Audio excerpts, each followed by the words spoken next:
வணக்கம். நெல்லை மாவட்டம் ராதாபுரம் தாலுக்கா பனகுடி எங்கள் ஊர்லேருந்து பேசுகிறோம். இந்த 5/1/2006 அன்று மாலை ஒரு 4:30 அளவில் கஞ்சா போதையில் லட்சம் என்ற மாணவனை வெட்டிய நிலையில் 3 நாள் ஆஸ்பத்திரியில் இருந்து 3 நாள் கழித்து சிகிச்சை பலனின்றி உயிரிழந்தார். அது எந்த ஊடகமும் சரியாக கண்டுகொள்ளவில்லை.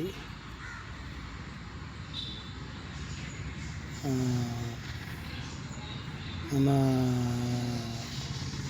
தூத்துக்குடி பிஎம்டி கேஎன் இசைராஜா பசுமன் மக்கள் பாதுகாப்புப்படை தலைவர் இசைராஜா அவர்கள் வந்து தான் ஆசாபுரம் ஆஸ்பத்திரியிலே அந்த டிஎன்லாம் பார்த்து எல்லாம் இது பண்ணதுனால டிஎன்லாம் கொஞ்சம் நல்லா பார்த்தாங்க. அவர் இது பண்ணதுனால தான் நம்ம சபாநாயகர் அப்பாவு அவர்களும் 8/1/2026 அன்று அவன் இறந்தான். அன்று காலை 7:30 மணிக்கு சிகிச்சை பலனின்றி இறந்தான். எந்த ஊடகமும் அன்று வரவில்லை. அன்னைக்கு பிஎம்டி கட்சியிலேருந்து வள்ளிக்கண் தேவர் மாநில செயலர் அவர் தான் அங்கேருந்து உள்ளிருப்பு போராட்டம் பண்ணாங்க. அதை சார்ந்த அடுத்து புலிப்படை மக்கள் முன்னேற்றம் புலிப்படையிலிருந்து பவானி வேல்முருகன் அன்று வந்திருந்தார். அவரும் இந்த போராட்டத்தில் கலந்து கொண்டிருந்தார். அன்று அவங்க ஒரு சில கோரிக்கைகள் வைத்திருந்தாங்க. அன்று மற்ற ஊடகங்களும் மற்ற கட்சிக்காரங்களும் யாரும் இங்கே வந்து ஆறுதல் சொல்லவோ இந்த ஒரு இது எடுக்க நடவடிக்கைகள் பண்ணவோ யாரும் செய்யவில்லை. மறுநாள் 9/1/2026 அன்று காலை சபாநாயகர் ஆள் அனுப்பிவிட்டு சங்கரும் மற்ற அவர் மாணிக்கமும் பஞ்சாயத்து தலைவருமாக வந்து ஆறுதல் கூறினார்கள். சிறிது நேரம் கழித்து ஒரு 10 மணி அளவில் சபாநாயகர் வந்து ஆறுதல் கூறிவிட்டு இப்படி பிஎம்டி தலைவர் இசைராஜன் அவர்கள் வந்திருக்கார் சொன்ன உடனே அப்போ நான் சிறிது வேலையாக இருக்கிறது, சென்று இந்த பேரை வருகிறேன், வந்து நான் தம்பியை நேரில் பார்க்க வேண்டும் என்று சொல்லிட்டு அப்பா எம்எல்ஏ அவர்கள் கிளம்பி விட்டார்கள். அடுத்து ஒரு 12 மணி அளவில் அண்ணன் பிஎம்டி தலைவர் இசைராஜன் அவர்கள் வந்து ஆறுதல் கூறி எங்களிடம் குறைகளை கேட்டுட்டு இருந்தார். அப்போ அடுத்தபடியாக அண்ணன் இசைராஜன் அவர்கள் சபாநாயகர் அவர்கள் ஃபோன் செய்து, தம்பி நான் வந்து கொண்டு இருக்கிறேன், வருவேன் தம்பி, உங்களை நேரில் பார்க்கணும்னு சொல்லி அவர் வந்தார். அவர்களும் வந்து எல்லோரும் பேசி எடுத்து கிரகம்பெல்லும் வந்திருந்தார். வந்து பேசி ஆறுதல் கூறி எல்லாம் பேசி எடுத்து அன்று சபாநாயகர் உறுதிமொழி கொடுத்தார். என்னவென்றால், இந்த குடும்பம் என் குடும்பம் போல், நான் இவங்களுக்கு என்ன செய்யணுமோ நான் செய்வேன், என் தம்பி மாதிரி பையனுக்கு ஒரு அரசாங்க வேலையும், அடுத்து இந்த குடும்பத்துக்கு கலெக்டர் ஆஃபீஸ் வருவாய்த்துறை ஆஃபீஸ் அவருடைய நிதியும், என்னோடய சொந்த செலவில் நான் 1 லட்ச ரூபா பணமும் இறுதிச் சடங்கு கொடுக்குறேன், அடுத்தால அந்த ஒரு வீடு கொடுக்குறேன்னு சொல்லியிருந்தேன். அதாவது 468 வீடு எங்கள் குடியிருப்பு அடுக்குமாடி குடியிருப்பு வீடு கட்டிகிட்டு இருக்காங்க. அதுலேருந்து ஒரு வீடு நான் என்னோடய சொந்த பைசா, அதான் அதுக்கு 4.5 லட்சம் கட்ட வேண்டி இருக்குது.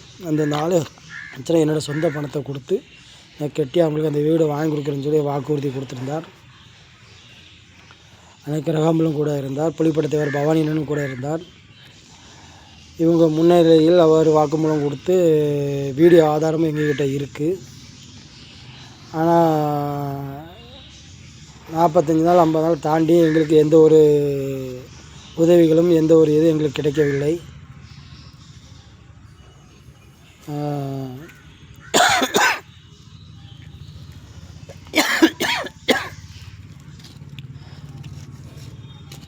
அந்த 22/2/2026 அன்று சபாநாயகர் இல்லத்தில் சபாநாயகரை பார்க்க அப்பாவி அவர்களை பார்க்க நான் என் மனைவி என் பையன் 3 பேரும் சென்று அவரை பார்க்க போயிருந்தோம். அன்று அவர் வந்த ஆட்கள் எல்லாத்திலையும் நல்ல பண்புடன் அன்போடு நல்லா பேசி கொண்டு இருந்தார். எங்ககிட்ட மட்டும் கொஞ்சம் சரியான இதில் பதில் சொல்லலை. நாங்கள் கிட்ட போகும்போதே நீ என் கிட்ட வராத தள்ளி நில்லுன்னு சொன்னார். தள்ளி நின்று சொன்னது மட்டும் இல்லாமல் அவர் யார் எவர் என்று கேட்டார். அன்று நான் இப்படி பணக்குடியில் ஒரு மாணவன் இறந்தானே, அவன் மாணவனோட அப்பா வந்திருக்கேன் என்று சொன்னதுக்கு அவர் கேட்டால் நான் அன்றைக்கே 1 லட்ச ரூபா கொடுத்து விட்டேனே என்று சொல்லி அவர் ஒரு அது இந்த வேண்டாத வெறுப்போடு பேசின மாதிரி அவர் பேசினார். அது எங்களுக்கு மன உளைச்சலுக்கு கொஞ்சம் இதாகிவிட்டது.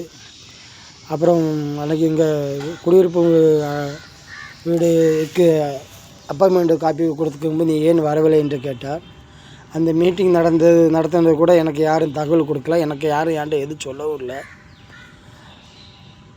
நானாக தெரிஞ்சவங்களை போய் அப்போ அவர் சொன்ன ஒரு ஆளை நான் போய் பார்த்தேன். சங்கருங்கிறவரை போய் பார்த்தா அவர் நில்லு ஐயா பேசியிருக்காரு வரும்போது பார்க்கலாம் என்று சொன்னார்.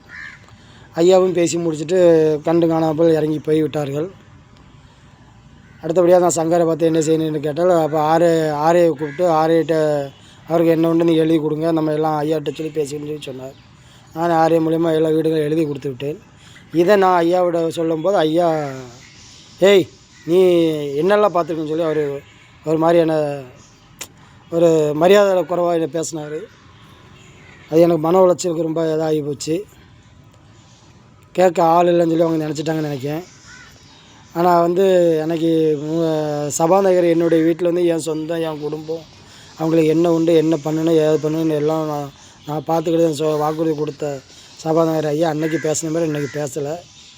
இன்றைக்கி ஏதோ இந்த வேண்டாத மனுஷன் பேசின மாதிரி அவர் வீட்டில் ஆடு மாடு மேய்க்க வேண்டிய ஒயின்னு கூட்ட மாதிரி மரியாதை இல்லாமல் ஒயின்னு சொல்லி பேசுகிறாரு. இது எங்களுக்கு அவர் வரக்கூடிய உதவியெல்லாம் எதுவும் செய்யக்கூடிய கவர்மெண்ட்லேருந்து வரக்கூடிய உதவியை வர விடாமல் அவர் தான் தடுத்து எனக்கு ஒரு சின்ன ஒரு சந்தேகமாக இருக்குது. அதனால் இது முதல்வர் பார்வைக்கு கொண்டு போகணும் என்று நான் ரொம்ப விரும்புகிறேன். அதுவும் இல்லாமல் அன்றைக்கே முதல்வருக்கு தெரியப்படுத்தி முதல்வர் ஒரு அறிக்கை கொடுக்க சொன்னாக்கா சபாநாயகர் நான் அப்புறமா பேசுகிறேன்னு சொல்லி விட்டு ஆனால் இன்னும் முதல்வர் பார்வைக்கு ஒரு கொண்டு செல்லவில்லை என்று நான் நினைக்கிறேன். எனக்கு அதில் ஒரு சின்ன சந்தேகம் இருக்கிறது. ஆனால் முதல்வர் பார்வைக்கு கொண்டு போயிருந்தால் முதல்வர் இதுக்குள்ள ஒரு அறிக்கை கொடுத்துருக்க வேண்டும். ஆனால் இன்ன வரைக்கும் முதல்வர் ஒரு அறிக்கை கொடுக்கவில்லை. அதனால் எனக்கு இங்கே சில உதவிகள் கிடைக்கக்கூடியது எதுவுமே எனக்கு கிடைக்கவும் இல்லை. இவங்க பண்ணுறேன்னு சொன்ன எதுவுமே எனக்கு பண்ணவும் இல்லை. ஆனால் நாங்கள் தேடி போனால் இவங்க எங்களை மரியாதை குறையாக நடத்துகிறாங்க. எங்ககிட்ட எந்த ஒரு ரெஸ்பான்ஸும் இல்லை. அதாவது இந்த பையன் 15 வயசு பையன் உயிரை இறந்தது அவருக்கு பெருசாக தெரியல. அவர் கொடுத்த 1 லட்ச ரூபா தான் அவருக்கு பெருசாக தெரிகிறது. அதனால் இது முதல்வர் இதை முதல்வர் பார்வையை எடுத்து முதல்வர் இதுக்கு ஒரு தக்க நடவடிக்கை எடுக்குமாறு கேட்டுக்கொள்கிறேன்.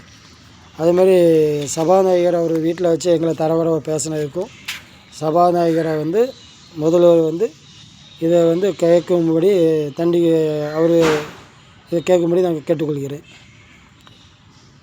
இது ரொம்ப வருத்தத்தோடு தாழ்மையோட எங்களுக்கு எது செய்யட்டாலும் பரவாயில்ல, எங்களை அவமரியாதை ஒரு மரியாதை குறையாக நடத்தாமல் ஒரு சராசரி மனுஷனாக எங்களை பார்க்க சொல்லுங்கள், சரியா?